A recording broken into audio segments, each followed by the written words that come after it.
എത്തിയിരിക്കാം.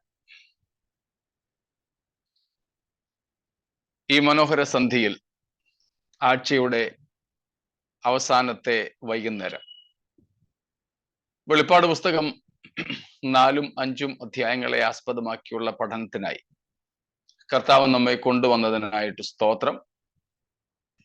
ആദരണീയരായ കർത്താവിന്റെ ദാസന്മാർക്കും ദൈവജനത്തിനും ക്രിസ്തീയ വന്ദനങ്ങൾ. കർത്താവിന്റെ വരവ് താമസിച്ചാൽ നാളെ പല സ്ഥലങ്ങളിൽ പല രാജ്യങ്ങളിലൊക്കെയായി നമുക്ക് അനുഗ്രഹീതമായ സഭായോഗങ്ങൾ ആത്മീയ കൂട്ടായ്മകളായി നൽകട്ടെ, അതിലൂടെ തിരുനാമം മഹത്വമെടുക്കട്ടെ എന്ന് ഒക്കെ ഞാൻ ആഗ്രഹിക്കുന്നു, പ്രാർത്ഥിക്കുന്നു, ആശംസിക്കുന്നു. നമുക്ക് വേഗത്തിൽ തന്നെ വെളിപ്പാട് പുസ്തകം 4-5 അധ്യായങ്ങളിലേക്ക് തിരിയാം. Revelation chapters 4 and 5. സ്വർഗത്തിൽ നടക്കുന്ന ഒരുക്കം.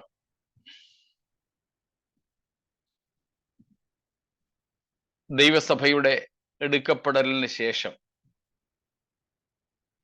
ഭൂമിയിലെ സംഭവങ്ങൾക്ക് വേണ്ടി സ്വർഗത്തിൽ നടക്കുന്ന ഒരു ഒരുക്കമാണ് 4ഉം 5ഉം അധ്യായങ്ങൾ. അതിൽ 4-ാം അധ്യായത്തിൽ നാം കാണുന്നത് സ്വർഗത്തിന്റെ ഒരു ചിത്രമാണ്. സ്വർഗത്തിന്റെ ഒരു ചിത്രം.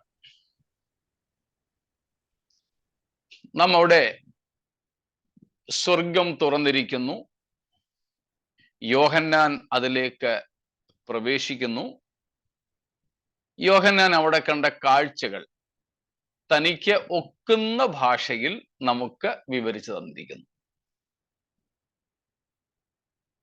വളരെ ലളിതമാണ് സ്വർഗത്തിലെ കാഴ്ച. അവിടെ വേറെ പ്രത്യേകം യോഹന്നാനെ എടുത്തു പറയാനായിട്ടില്ല. സ്വർഗത്തിന്റെ ആദ്യത്തെ നേർക്കാഴ്ചയിൽ യോഹന്നാന് പറയാനായിട്ടുള്ളത്, ഏറ്റവും ഊന്നൽ കൊടുത്ത് യോഹന്നാൻ എന്താ 4-ാം അധ്യായത്തിൽ പറയുന്നത്? നിങ്ങൾക്ക് എന്ത് തോന്നുന്നു?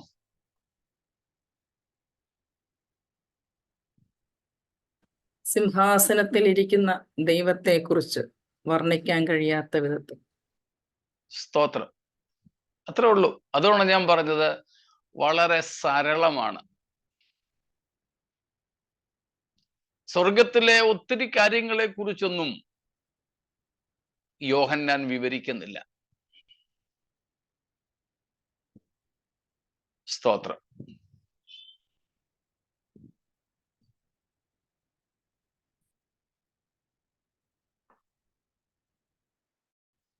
സ്വർഗത്തിൽ ധാരാളം കാര്യങ്ങളുണ്ട്. കാണാനും കേൾക്കാനും രുചിക്കാനും ഒക്കെ ആയിട്ടുള്ള ഒത്തിരി കാര്യങ്ങളുണ്ട്. പക്ഷേ പ്രഥമ ദൃഷ്ടിയ യോഹന്നാന്റെ കണ്ണും ശ്രദ്ധയും ഉടക്കിയത് നടുവിലിരിക്കുന്ന സിംഹാസനസ്ഥനായ ദൈവത്തിലാണ്. ദൈവത്തെ, God of the Bible is a learnable and teachable God, but not in his fullness. വേദപുസ്തകത്തിലെ ദൈവത്തെ കുറിച്ച് പഠിക്കാനും പഠിപ്പിക്കുവാനും കഴിയും. പക്ഷേ ആ ദൈവത്തെ താൻ ഇരിക്കുന്നത് പോലെ, താൻ ആയിരിക്കുന്നത് പോലെ അറിയുവാൻ കഴിയുകയോ പഠിക്കാനോ പഠിപ്പിക്കുവാനോ കഴിയുകയോ ഇല്ല. പ്രത്യേകിച്ച് നമ്മുടെ ഭൗതിക ജീവിതത്തിൽ. എന്തിനേറെ നാം സ്വർഗത്തിലെത്തിയാൽ അവിടുത്തെ ഏറ്റവും വലിയ അത്ഭുതം സ്തോത്രം. The very amusement of heaven എന്തായിരിക്കും?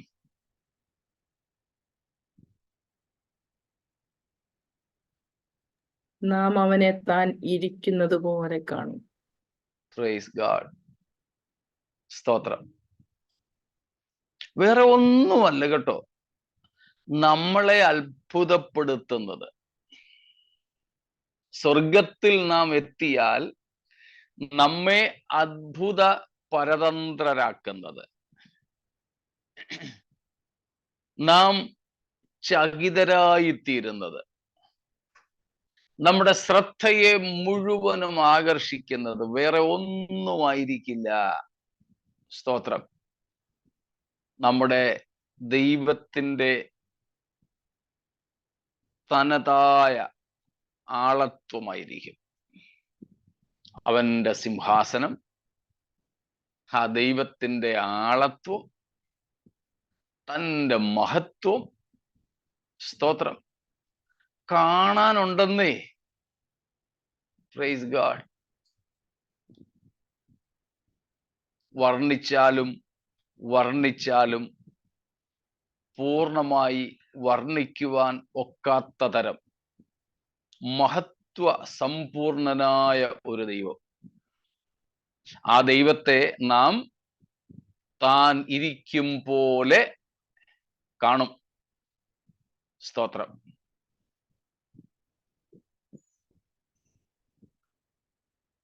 ആ അത്ഭുത കാഴ്ച കണ്ട് യോഹന്നാൻ അന്തം വിട്ടു.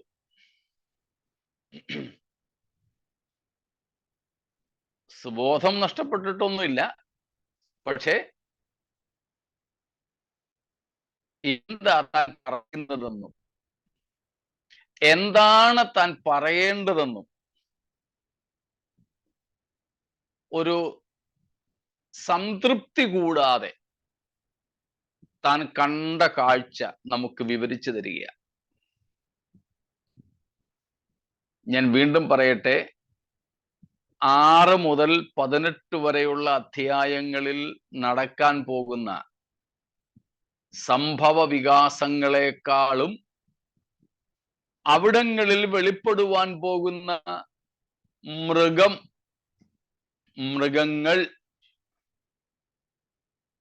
മൃഗം എന്ന് എതിർ ക്രിസ്തുവിനെ വിളിക്കുന്നുണ്ട്.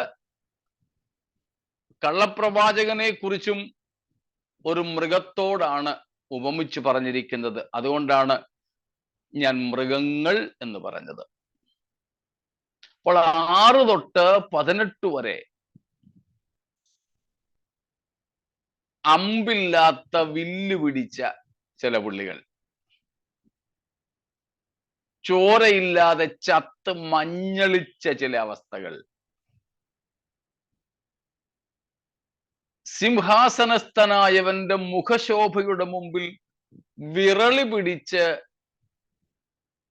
അഭയത്തിനു വേണ്ടി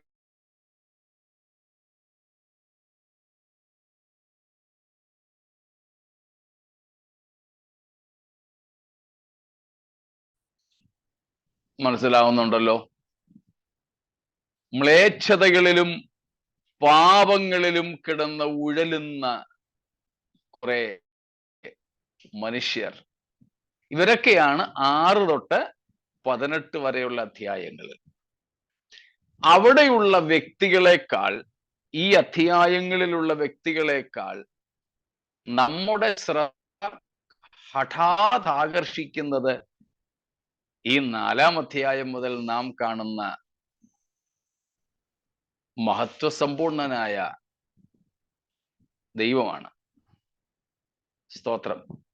ഈ 6 തൊട്ട് 18 വരെയുള്ള അധ്യായങ്ങളിൽ നടക്കാൻ പോകുന്ന സംഭവങ്ങളെക്കാൾ ഏറെ നമുക്ക് വിലപ്പെട്ടത്, നമുക്ക് വളരെ റെലവന്റ് ആയിട്ടുള്ളത്, സ്തോത്രം, ഈ 4-ഉം 5-ഉം പിന്നെ 19 മുതലുള്ള അധ്യായങ്ങളിലെ സംഭവങ്ങളാണ്. അതുകൊണ്ടാണ് നാം ഈ അധ്യായങ്ങൾക്ക് ഊന്നൽ കൊടുക്കുന്നത് കേട്ടോ. സ്തോത്രം. അപ്പോൾ യോഹന്നാൻ ഇപ്പോൾ സ്വർഗത്തിന്റെ വാതിൽ തുറന്ന് സ്വർഗത്തിലെ ദർശനം കാണുകയാണ്. John is now beholding a heavenly vision. സ്വർഗം തുറന്നാൽ നമുക്ക് നമ്മുടെ ദൃഷ്ടിയിൽ ഏറ്റവും ആദ്യം പെടുന്നത് ദൈവമാണ്. ആവർത്തിക്കുന്നു, സ്വർഗം തുറന്നാൽ നമ്മുടെ ദൃഷ്ടിയിൽ ഏറ്റവും ആദ്യം പ്രത്യക്ഷപ്പെടുന്നത് ദൈവമാണ്. സ്തോത്രം. യെശയ്യാവിനോട് തന്നെ ചോദിച്ചു. യോഹന്നാന്റെ ആ പരുവത്തിലായിരുന്നില്ലെങ്കിലും സ്വർഗം തുറന്നിരിക്കുന്നതായിട്ട് യെശയ്യാവും കണ്ടപ്പോൾ എന്താ താൻ കണ്ടത്? കർത്താവ് ഉയർന്നും പൊങ്ങിയുമുള്ള സിംഹാസനത്തിലിരിക്കുന്നു. സ്തോത്രം. ഉയർന്നും പൊങ്ങിയുമുള്ള സിംഹാസനത്തിൽ ഒരുവൻ ഇരിക്കുന്നു. ദീർഘവർഷങ്ങൾ ഇസ്രായേലിനെ ഭരിച്ച നല്ല പുരോഗമന തൽപരനായിരുന്ന രാജാവായിരുന്നു ഉസിയാവ്. വേറെ പ്രശ്നങ്ങളൊക്കെ തനിക്ക് ഉണ്ടായിരുന്നു, അത് വേറെ കാര്യം. ജനത്തിനേറെ പ്രിയപ്പെട്ട രാജാവായിരുന്നു താൻ മരിച്ചപ്പോൾ യെശയ്യാവിനുൾപ്പെടെ ഉള്ളവർക്ക് ഒരു ശൂന്യതാബോധം. തൻ്റെ ഒഴിവ് നികത്താൻ ഇനി ആര്? മറ്റൊരു ഉസിയാവാകാൻ ആരെ കൊണ്ട് പറ്റും? അങ്ങനെ വല്ലാതിരിക്കുമ്പോഴാണ് യെശയ്യാവിനെ ദൈവം കാണിച്ചു കൊടുത്തത്, അവിടെ ഉണ്ടൊരു സിംഹാസനം. അത് ഇസ്രായേലിലെയോ യഹൂദയിലെയോ ലോകത്ത് മറ്റെവിടെയെങ്കിലുമോ ഉള്ളതായ സകല സിംഹാസനങ്ങളെക്കാളും ഉയർന്നിരിക്കുന്ന, പൊങ്ങിയിരിക്കുന്നതാണ്. അതേലിരിക്കുന്ന രാജാവ് ഈ രാജാക്കന്മാരെ പോലെ മരണം കൊണ്ട് മാറിപ്പോകുന്നവരല്ല. നീ ഇപ്പോൾ കാണുന്ന ഇസ്രായേലിന്റെ സിംഹാസനം പോലെ, യഹൂദയുടെ യെരുശലേമിന്റെ സിംഹാസനം പോലെ ഒഴിഞ്ഞിരിക്കുന്ന ഒരു കസേരയല്ല നീ സ്വർഗത്തിൽ കാണുന്നത്. സ്തോത്രം. അവിടെയും താൻ കണ്ടത് ഉയർന്നും പൊങ്ങിയും ഉള്ള സിംഹാസനത്തിൽ ഇരുന്നരുളുന്ന സൈന്യങ്ങളുടെ ദൈവമായ യഹോവയെയാണ്. സ്തോത്രം. അപ്പോൾ ആര് എപ്പോൾ എവിടെ വെച്ചായാലും സ്വർഗം തുറന്നാൽ കാണുന്ന കാഴ്ച ദൈവത്തിന്റെ കാഴ്ചയാണ്. സ്തോത്രം. സ്വർഗം തുറന്നാൽ ദൈവത്തെയാണ് കാണുന്നത്. വേറെ എന്തെങ്കിലും കാണുന്നെങ്കിൽ തുറന്നത് സ്വർഗമല്ല. സ്തോത്രം.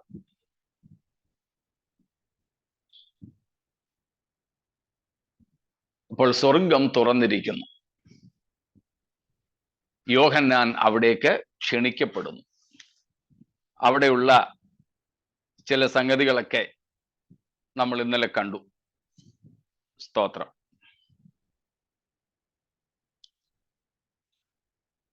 നാം ഇവിടെ കാഹളനാദം പോലെയുള്ള ഒരു ശബ്ദം. കാഹളനാദം ആയിരുന്നോ? അല്ല, കാഹളനാദം പോലെ അതിൻ്റെ ഗാംഭീര്യത്തെയാണ് കാണിക്കുന്നത്. അത് നമ്മൾ 1-ാം അധ്യായം 10-ാം വാക്യം മുതലേ കണ്ടു. യോഹന്നാൻ അവിടെയും കേട്ട ശബ്ദമായിരുന്നു. അത് ആരുടെ ശബ്ദമായിരുന്നെന്ന് ഇനിയും പറയേണ്ടതല്ലോ. സ്തോത്രം. ആരായിരുന്നു? ക്രിസ്തു. സ്തോത്രം. എന്നോട് സംസാരിച്ച നാദം എന്തെന്ന് കാണുവാൻ ഞാൻ തിരിഞ്ഞു നോക്കിയപ്പോൾ യോഹന്നാൻ പറയുന്നു, മാറത്ത് പൊൻകച്ച കെട്ടിയവനായി അങ്ങനെ അങ്ങോട്ട് പോവുകയാണ് ഉയർത്തെഴുന്നേറ്റ യേശുക്രിസ്തുവിന്റെ മഹത്വ വർണ്ണന.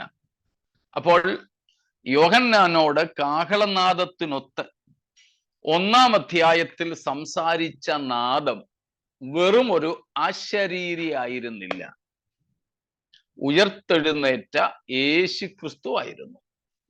യോഹന്നാൻ ഇവിടെ 4-ാം അധ്യായത്തിൽ പറയുന്നു, 1-ാം അധ്യായത്തിൽ താൻ മുൻപ് കേട്ട അതേ കാഹളനാദത്തിനൊത്ത ശബ്ദമാണ് താൻ ഇവിടെയും കേൾക്കുന്നത്. അങ്ങനെയെങ്കിൽ ഇവിടെയും സ്തോത്രം യോഹന്നാനെ സ്വർഗത്തിലേക്ക് വിളിച്ചു കയറ്റിയത് ആരാണ്? സ്തോത്രം, നമ്മുടെ കർത്താവ്, നമ്മുടെ കർത്താവായ യേശു ക്രിസ്തു. നാം ഇന്നലെ കാണുകയുണ്ടായി, യേശുക്രിസ്തു സ്വർഗത്തിൽ നിന്ന് വരുമ്പോൾ, അല്ലെങ്കിൽ സഭയെ ചേർക്കാൻ യേശുക്രിസ്തു വരുമ്പോൾ 5 സംഭവങ്ങൾ. ആ 5 സംഭവങ്ങളിൽ 1-ാമത്തേതാണ് ക്രിസ്തു സ്വർഗത്തിൽ നിന്ന് ഇറങ്ങി വരുന്നു. സ്വർഗത്തിൽ നിന്ന് ക്രിസ്തു ഇറങ്ങി വരുമ്പോൾ 3 നാദങ്ങളുടെ അകമ്പടിയുണ്ട് യേശു. സ്തോത്രം. When Christ is descending from the heaven, there we have 3 particular things accompanying him. ഞങ്ങൾ ഇവിടെ ഉത്തരേന്ത്യയിൽ വിവാഹങ്ങളിൽ വളരെ കാണാറുള്ള ഒരു കാഴ്ചയാണത്. ഇവിടെ എത്ര അക്ഷരാഭ്യാസമില്ലാത്ത, തൊഴിലില്ലാത്ത, സൗന്ദര്യമില്ലാത്ത ഒരു ചെറുക്കൻ കല്യാണം കഴിച്ചാലും, ഇവിടുത്തെയൊക്കെ മിക്ക കല്യാണങ്ങളും രാത്രിയിലാണ്, ഏതാണ്ട് എല്ലാ കല്യാണങ്ങളും തന്നെ. നമ്മുടെയുമൊക്കെ കല്യാണം സന്ധ്യയ്ക്കാണ്. അത് പിന്നെ സൗകര്യത്തിന് വേണ്ടി വെച്ചിരിക്കുന്നതേ ഉള്ളൂ, പകലത്തെ ജോലി കഴിഞ്ഞ് ആൾക്കാർക്ക് വന്നെത്താൻ. എന്നാൽ അങ്ങനെയല്ല, ഇവിടുത്തെയൊക്കെ കല്യാണം രാത്രിയിലാണ്. രാത്രിയിൽ വരുമ്പോൾ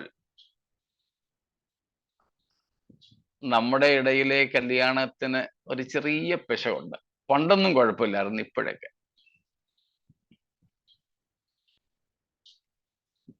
ഇപ്പോഴാരാ കല്യാണ വേദിയിൽ ആദ്യം എത്തുന്നത്? ചെറുക്കനോ പെണ്ണോ?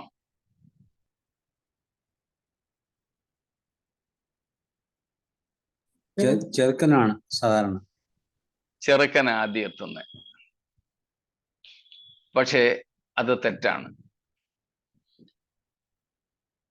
ഇപ്പോൾ ബ്രൈഡൽ മാർച്ച് എന്നൊക്കെ ഉണ്ട്.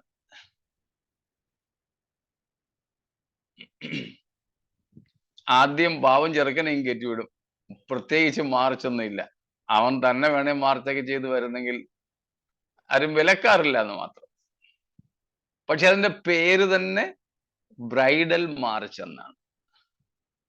ഞാൻ മുമ്പ് ഒരിക്കൽ ഇക്കാര്യം പറഞ്ഞിരുന്നു. പണ്ടൊക്കെ കല്യാണത്തിന് പെണ്ണ് പള്ളിയിൽ വന്ന് കഴിഞ്ഞിട്ടേ ചെറുക്കൻ വീട്ടിൽ നിന്ന് ഇറങ്ങാറുള്ളായിരുന്നു. ചിലർക്ക് ഓർമ്മ വരുന്നുണ്ട്.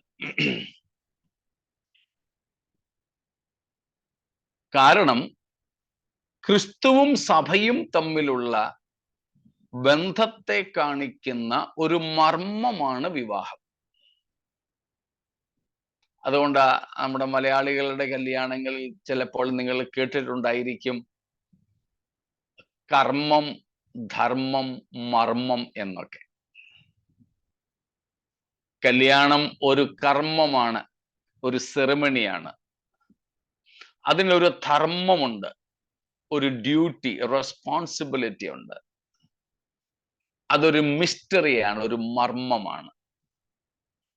ആ മർമ്മം ക്രിസ്തുവും സഭയും തമ്മിലുള്ള ബന്ധം.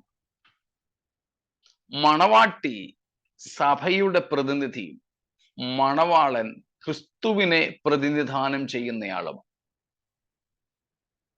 ആർക്ക് വേണ്ടിയാ കാത്തിരിക്കുന്നത്?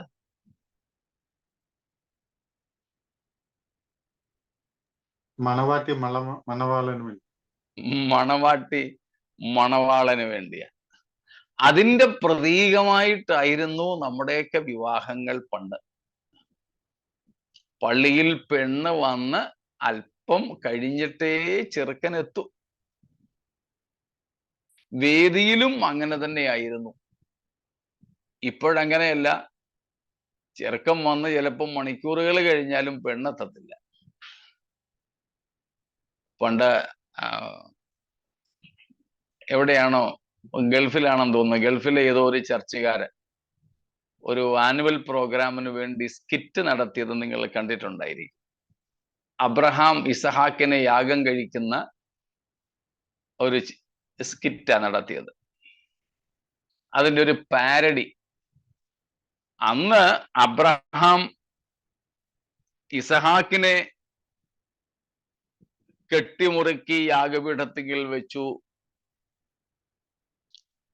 വെട്ടുവാനായിട്ട് കത്തി ഓങ്ങിയതും അബ്രഹാമേ അബ്രഹാമേ ബാലന്റെ മേൽ കൈവയ്ക്കരുതെന്ന് പറഞ്ഞു. ഇപ്പൊ നേരെ തിരിച്ചാണെന്നും പറഞ്ഞ ആ സ്കിറ്റിനകത്തിൽ കാണിച്ചത്. ഇപ്പം വിളിച്ചത് ഇസഹാക്കേ ഇസഹാക്കേ അബ്രഹാമിന്റെ മേൽ കൈവയ്ക്കരുതെന്ന്. എന്ന് പറഞ്ഞാൽ ഇപ്പം അപ്പനെ തല്ലുന്ന മക്കൾ, അപ്പനെ കുരുതിക്ക് കൊടുക്കുന്ന മക്കൾ. അത് ഒരു നാടകീയമായിട്ട് അവതരിപ്പിച്ചത് ഞാൻ ഒരിക്കൽ കാണുകയുണ്ടായി. അത് ഇതുപോലെ ഇന്നത്തെ മണവാളനും മണവാട്ടിയും, മണവാളൻ വന്നിട്ട് കാത്തിരിക്കുക ഇവളെപ്പോ വരുമോ എന്നും പറഞ്ഞു. അല്ല, ക്രിസ്തു മണവാളൻ ക്രിസ്തുവിനായി ആർത്തിയോടെ, ആശയോടെ, പ്രതീക്ഷയോടെ ഒരുങ്ങിക്കാത്തിരിക്കുന്ന മണവാട്ടി സഭ. ആ ഒരു ചിത്രമാണ് നമ്മുടെ വിവാഹങ്ങളിലും വേണ്ടത്. പറഞ്ഞു വന്നത്, ഉത്തരേന്ത്യയിലൊക്കെ നടക്കുന്ന വിവാഹങ്ങൾ ഇതുപോലെ കാത്തിരിക്കുന്ന പെൺകുട്ടി, അവളെ കൊണ്ടുപോകുവാൻ മണവാളൻ വരുന്നത് ഞാൻ മുമ്പേ പറഞ്ഞതുപോലെ എത്ര നിരക്ഷര കുക്ഷികളും ദരിദ്രരുമൊക്കെയാണെങ്കിലും രാത്രിയിൽ ഭയങ്കര വെളിച്ചത്തിന്റെ അകമ്പടിയോടെയാണ്. ഒത്തിരി വെളിച്ചങ്ങൾ, ഇലക്ട്രിസിറ്റി ഒന്നും ഇല്ലാത്തിടത്ത് ബാറ്ററി കൊണ്ട് ഓടുന്ന വിളക്കുകളൊക്കെ തലയിൽ വെച്ച് രണ്ട് നിരയായിട്ട് നിന്നാണ്.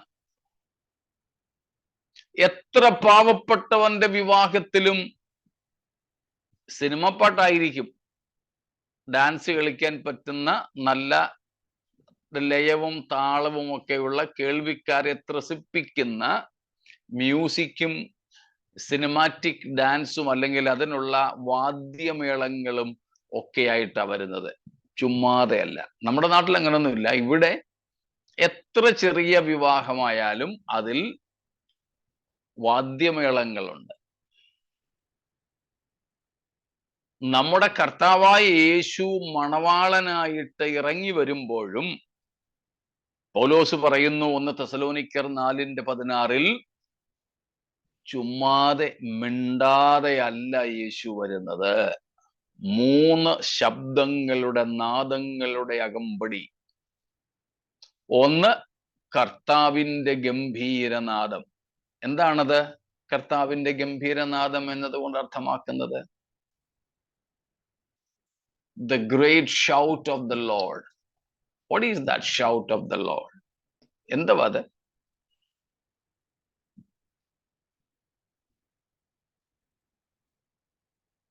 ഇവിടെ കയറി വരിക എന്നുള്ള ശബ്ദം. ഇവിടെ കയറി വരിക എന്നുള്ള ശബ്ദം.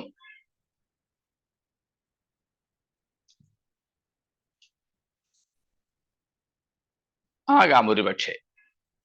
ഇവിടെ യോഹന്നാനോട് പറഞ്ഞ ശബ്ദം അതായിരുന്നു, ഇവിടെ കയറി വരിക. സ്തോത്രം. Yes, absolutely, Alice Andy. കർത്താവിന്റെ ഗംഭീരനാദം എന്ന് പറഞ്ഞാൽ, കർത്താവ് എന്നതുകൊണ്ട് അവിടെ അർത്ഥമാക്കുന്നത് യേശു കർത്താവ്, ഇറങ്ങി വരുന്ന കർത്താവ്, മിണ്ടാതെ വായുമടച്ചല്ല വരുന്നത്. പീലാത്തോസിന്റെ മുമ്പിൽ നിന്നതുപോലെ അല്ല യേശു ഇനിയും വരാൻ പോകുന്നത്. തൻ്റെ അധരങ്ങളിൽ നിന്ന് ഗംഭീരമായ ശബ്ദം മുഴങ്ങുന്നുണ്ട്.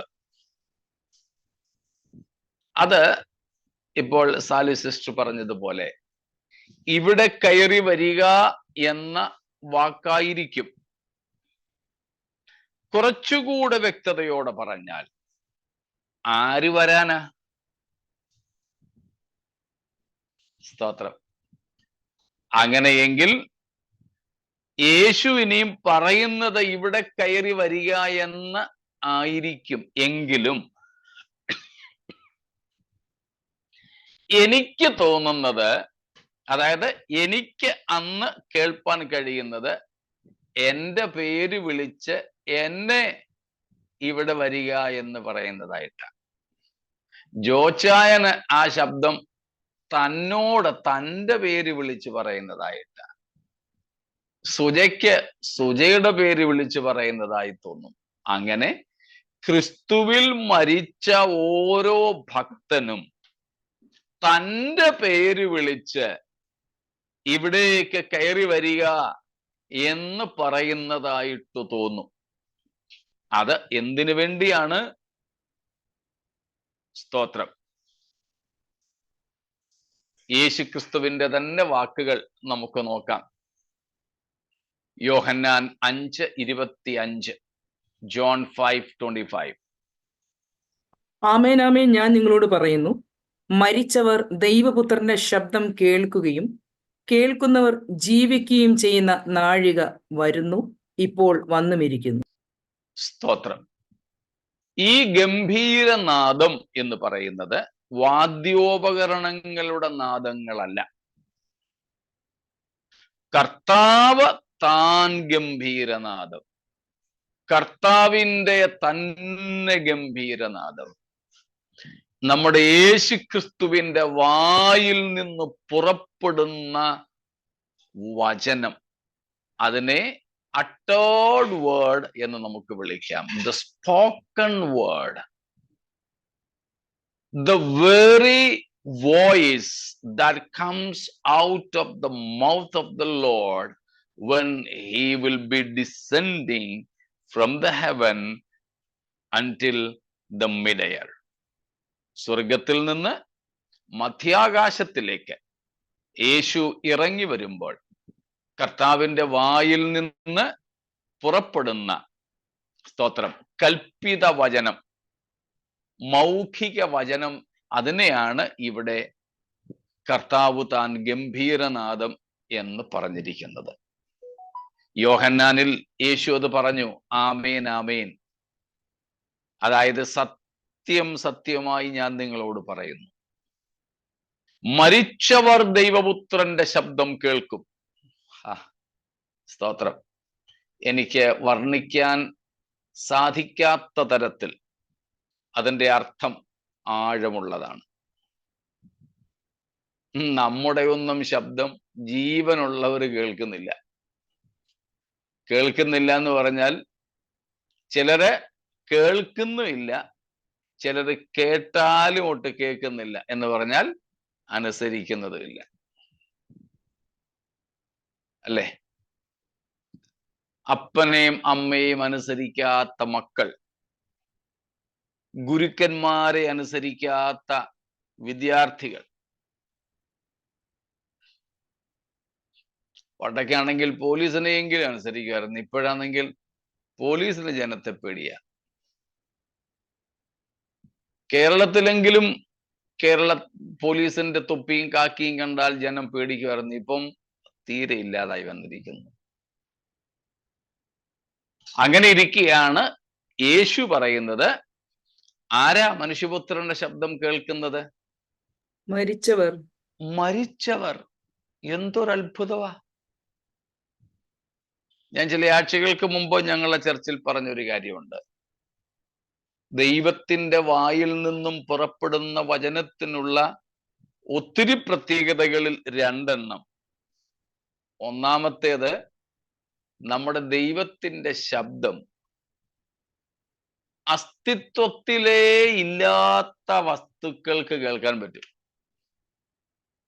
2, അസ്തിത്വത്തിൽ ഉണ്ടായിരുന്നിട്ടും മരിച്ചുപോയവർക്കും കേൾക്കുവാൻ പറ്റും. എന്തോരു ആധികാരികതയുള്ള ശബ്ദമാണത്! സ്തോത്രം. The spoken word, the uttered word of God. Praise God. What a mighty, what a powerful word. സ്തോത്രം. At least 2 things to be noted there. One, this voice of the Lord, the spoken word of God,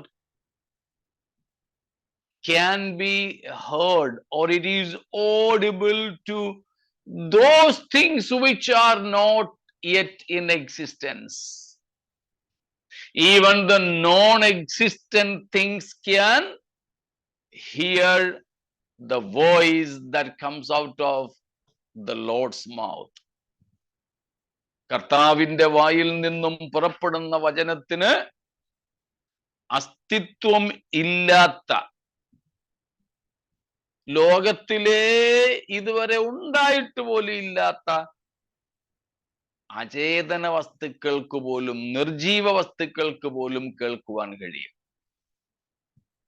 സ്തോത്രം. 2, ഇപ്പോൾ നമ്മൾ ചിന്തിക്കുന്നത്, മരിച്ചവർ ദൈവപുത്രന്റെ ശബ്ദം കേൾക്കും. Even the dead can hear the voice of the Lord. കേട്ടാലോ? കേൾക്കുന്നവർ ജീവിക്കും. അസ്തിത്വത്തിൽ ഇല്ലാത്ത കാര്യങ്ങൾ ഈ ശബ്ദം കേട്ടാൽ ഉണ്ടായി വരും. സ്തോത്രം. ഒന്നുമില്ലായ്മയിൽ നിന്ന് സകലത്തെയും ഉള്ളതുപോലെ വിളിച്ചു വരുത്തിയവൻ. 2ാമത് അവിടെ നമ്മൾ കാണുന്നു, മരിച്ചവരെ ഉയർപ്പിക്കുന്നവൻ. എങ്ങനെയാ മരിച്ചവരെ ഉയർപ്പിക്കുന്നത്? തൻ്റെ വായിലെ വാക്കുകൾ കൊണ്ട്. സ്തോത്രം. അതുകൊണ്ടാണ് ശതാധിപൻ കർത്താവിനോട് പറഞ്ഞത്, റോമർ 8:8, നീ വീട്ടിൽ വരെ വരികയൊന്നും വേണ്ട കർത്താവേ, നീ നിൽക്കുന്ന ഇടത്ത് നിന്നുകൊണ്ട് എന്തു മതി? ഒരു വാക്ക് പറഞ്ഞാൽ മതി. സ്തോത്രം. ഒരു വാക്ക് കൽപ്പിച്ചാൽ മതി. ഇപ്പോൾ കർത്താവിന്റെ ഗംഭീരനാദം എന്താണെന്ന് മനസ്സിലായല്ലോ.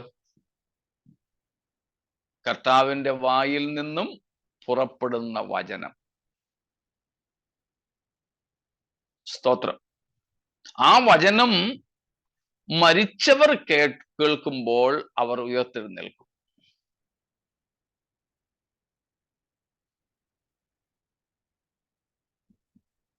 അങ്ങനെ മരിച്ചവരെ ഉയർപ്പിക്കുവാനും, അല്ലെങ്കിൽ ക്രിസ്തുവിൽ മരിച്ചവരെ ഉയർപ്പിക്കുവാനും,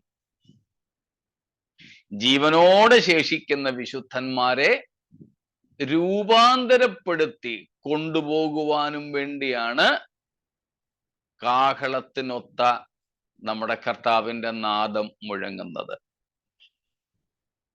സ്തോത്രം. ആ നാദമാണ് യോഹന്നാൻ കേൾക്കുന്നത്, ഇവിടെ കയറി വരിക. സ്തോത്രം. ഇവിടെ കയറി വരിക. അപ്പോൾ തുറന്നിരിക്കുന്ന സ്വർഗവാതിൽ, അതിലൂടെ യോഹന്നാനെ അകത്തേക്ക് വിളിക്കുന്ന യേശുക്രിസ്തുവിന്റെ കാഹളനാദത്തിനൊത്ത ശബ്ദം.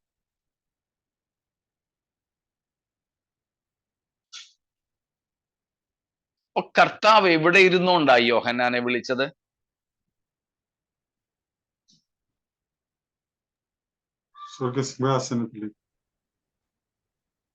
സ്വർഗത്തിലിരുന്നുകൊണ്ടാ. അതുകൊണ്ടാ ഇവിടെ കയറി വരാൻ പറഞ്ഞു. ഇല്ലാന്ന് പറഞ്ഞാലും യോഹന്നാനെ നീ അങ്ങോട്ട് പോടാ. ഇവിടെ എന്ന് പറഞ്ഞതുകൊണ്ട് യേശു ഇരുന്ന ഇടത്ത് തന്നെ. സ്തോത്രം. ഇവിടെ കയറി വരിക.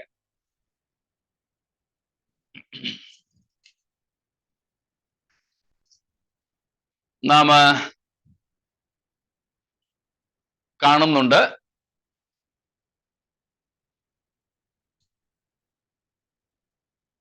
നാം ഇന്നലെ തന്നെ കണ്ടു അവിടെയുള്ള മറ്റ് സംഗതികൾ.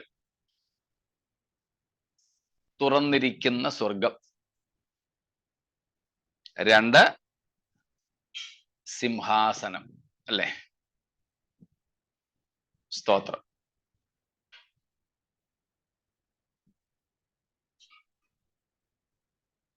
കൂടെ വരുന്നുണ്ടല്ലോ. തുറന്നിരിക്കുന്ന സ്വർഗം,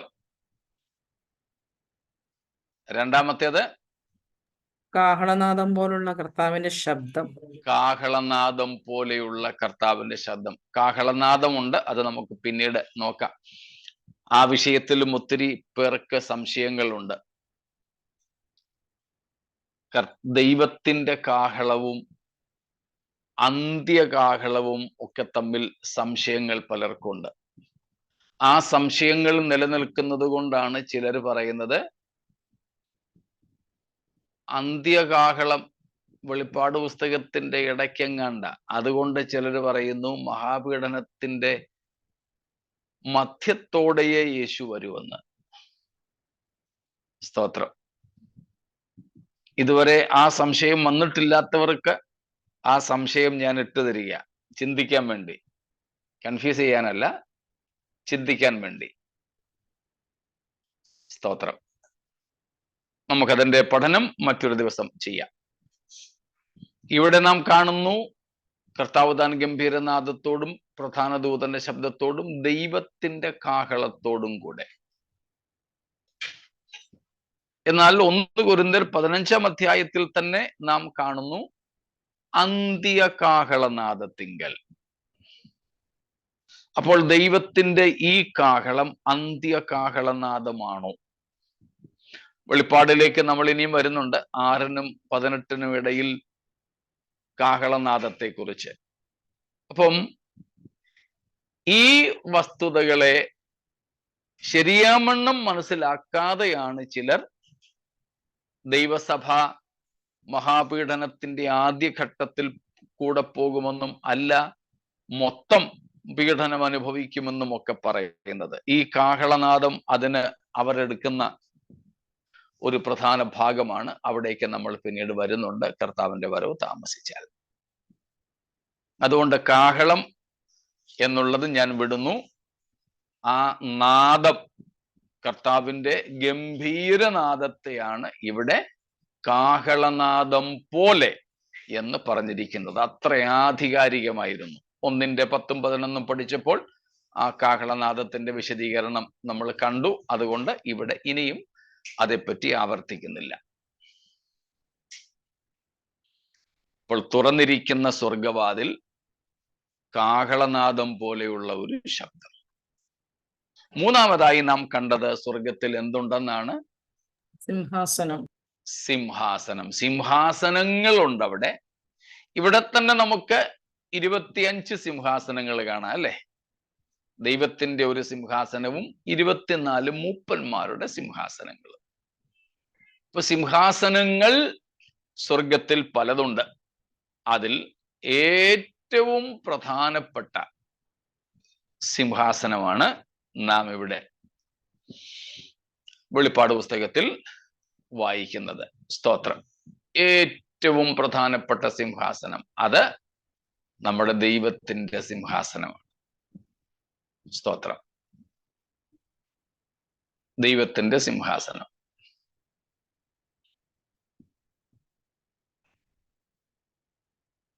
ആ സിംഹാസനത്തിന്റെയും അതിലിരിക്കുന്നവന്റെയും വർണ്ണനയുണ്ട്. ക്ഷമിക്കണം, എനിക്കത് വർണ്ണിക്കുവാൻ പ്രാപ്തി പോരാ. സ്തോത്രം. ദൈവത്തെയും ദൈവത്തിന്റെ സിംഹാസനത്തെയും യോഹന്നാൻ ഇവിടെ വിവരിച്ചു പറയുന്നു.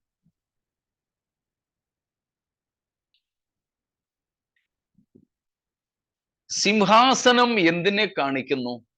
ദൈവത്തിന്റെ ഒരു ഇരിപ്പിടം വേണമെന്നാണോ അതിന്റെ അർത്ഥം? അധികാരത്തെ കാണിക്കുന്നു. Praise God. അധികാരത്തെയും പദവിയെയും ഒക്കെ കാണിക്കുന്നതാണ് സിംഹാസനം. സ്തോത്രം. പവർ, അതോറിറ്റി, പവർ, മാജസ്റ്റി, മഹത്വം, തേജസ്, ശക്തി, അധികാരം, ഇവയൊക്കെ കാണിക്കുന്നതാണ് സിംഹാസനം. ആ സിംഹാസനത്തിൽ ദൈവം ഇരിക്കുന്നു എന്ന് പറഞ്ഞാൽ അതിന്റെ അർത്ഥം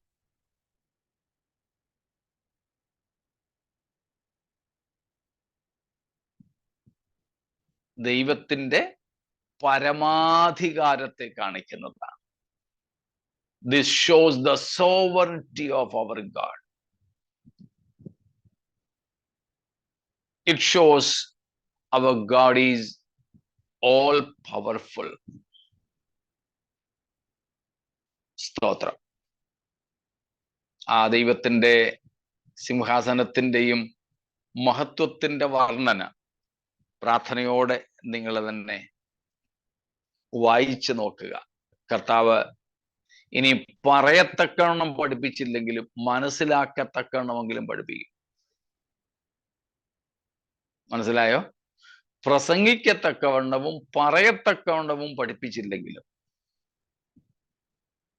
മനസ്സിലാക്കത്തക്കവണ്ണമെങ്കിലും നമ്മുടെ ദൈവം നമുക്ക് വെളിവാക്കി തരും.